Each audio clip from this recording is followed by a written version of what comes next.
যারা সারা বছর পড়ে না তারা পরীক্ষা খারাপ হলে বলে প্রশ্ন ভালো ছিল না, অথবা বলে অনেকেই আগেই প্রশ্ন পেয়ে গেছে তাই তাদের পরীক্ষা ভালো হয়েছে, অথবা বলে পরীক্ষা হলে টেবিলের পা ভাঙা ছিল লিখতে পারি নাই, টেবিলের পা কেঁপেছে, অথবা বলে কলমের কালি শেষ তাই লিখতে পারি নাই। এমনটা প্রশ্নপত্র খুব বাজে হয়েছে বলে অনেকে পুরো পরীক্ষা না দিয়ে হল থেকেও বেরিয়ে যায়। কিন্তু জাকসু নির্বাচন বর্জন করেছে জাতীয়তাবাদী ছাত্রদল সমর্থিত প্যানেল। পরাজয় জেনেই কি ভোট শেষ হবার আগেই সরে গিয়েছে ছাত্রদল?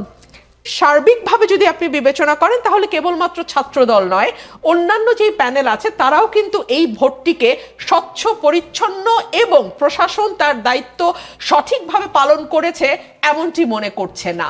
কারচুপির কথা এসছে, আগের থেকে ব্যালট বাক্স ভরে রাখার কথা এসছে, বলা হয়েছে 299টা ভোট একটা হলে, সেই হলে 400টার ব্যালট পেপার কেন গেল, বলা হয়েছে যে ব্যালট পেপার বেশি 10 to 20% বেশি ছাপানো হয়েছে, বলা হয়েছে ভোটারদের ছবিযুক্ত তালিকা করার কথা ছিল সেটাও করা হয় নাই, যে যার মতো খুশি যখন খুশি গিয়ে ভোট দিয়ে আসতে পেরেছে।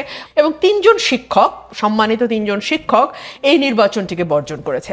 যে তিনজন শিক্ষক এই নির্বাচন নিয়ে অভিযোগ করেছেন তারা তিনজনই জাতীয়তাবাদী ফোরামের শিক্ষক। এবং জাহাঙ্গীরনগর বিশ্ববিদ্যালয়ের যিনি ভিসি তিনি আসলে আপনাদের বা বিএনপি ঘেঁষা হিসেবে বেশ পরিচিত।